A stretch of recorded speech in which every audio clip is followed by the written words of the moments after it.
عشاق مسلسل المؤسس عثمان، مرحبا بكم وسلام الله عليكم. نبدأ مباشرة بأحداث الحلقة 191 التي نزلت وكما شاهدتموها على قناتنا. بداية لم ننزل لكم الحلقة كاملة، بل نزلنا لكم القسم الأول مترجم. فبداية نبدأ بأحداث الحلقة وتحليلها. بداية سنبدأ بانضمام تورغوت رسميا إلى معسكر السيد عثمان، وعثمان تعرف رسميا على تورغوت والتقيا، وتورغوت دخل إلى القبيلة وقام بمبارزة جميع المحاربين، ولا أحد استطاع التغلب على تورغوت، فكلهم أطاحهم أرضا.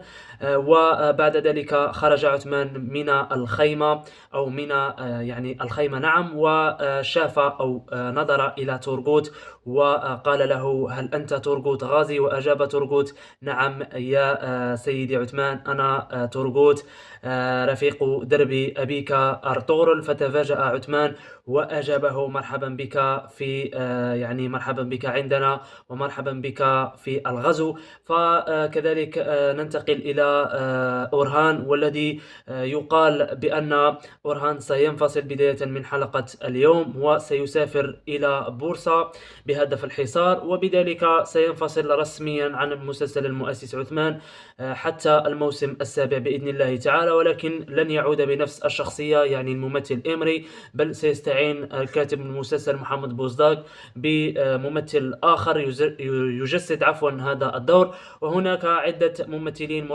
مرشحين لهذا الدور، لدور أورهان، الذي قيل بأن الممثل إيمري أصغر من الدور.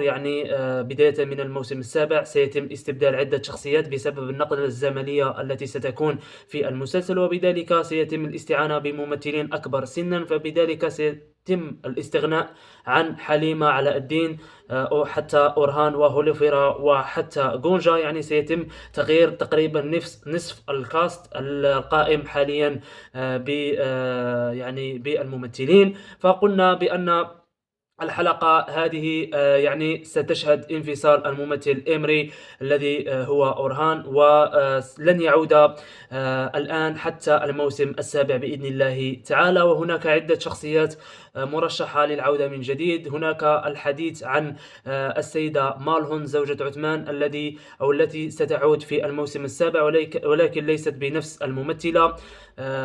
ممثلة تشاغري سيتم الاستعانة بممثلة أخرى للقيام بهذا الدور، والعديد من الشخصيات الأخرى سيتم استبدالها في الموسم السابع. ننتقل الآن إلى حليمة، والتي اندمجت في الدور، ودخل محارب آخر الذي يقال بأنه هو من سيتزوج فاطمة، وستحدث غيرة بين فاطمة وحليمة. هذا حسب السيناريو المسرب والمتداول في الصحف التركية. قلنا أنه فيما يخص فتورغوت حارب الكل وحده، وعثمان حتى عثمان تفاجأ من أن هذا تورغوت الذي يحمل الفأس. وكنا قد قارنا في أحد الفيديوهات السابقة على ما أعتقد بين تورغوت وتورهان ألب، في الأقوى في حمل السيف أو السلاح أو عفوا الفأس. فالكل قال هناك من قال تورهان ألب، وهناك من قال تورغوت بدون مقارنة. وشفناها في أرض الواقع.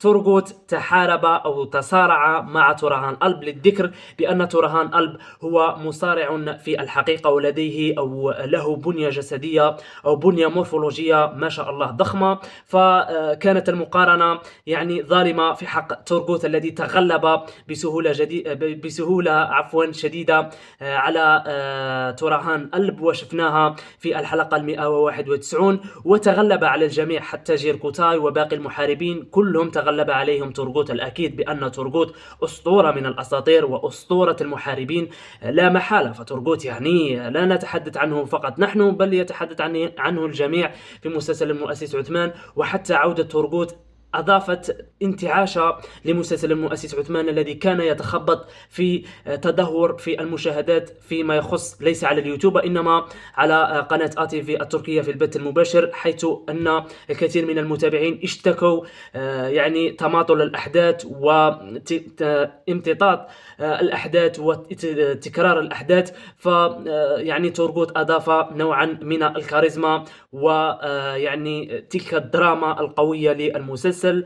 فيعني تحية خالصة لممثل الدور الذي عاد من جديد اللي هو جنكيز. فهنا أعزائي المشاهدين نكون قد وصلنا إلى نهاية هذا الفيديو. نتمنى إذا أعجبكم المقطع تدعمونا بزر اللايك وتشتركوا في القناة، وندعكم وشأنكم ونذهب قليلا. شكرا لكم وسلام الله عليكم، دمتم في رعاية الله وفضله. سلام.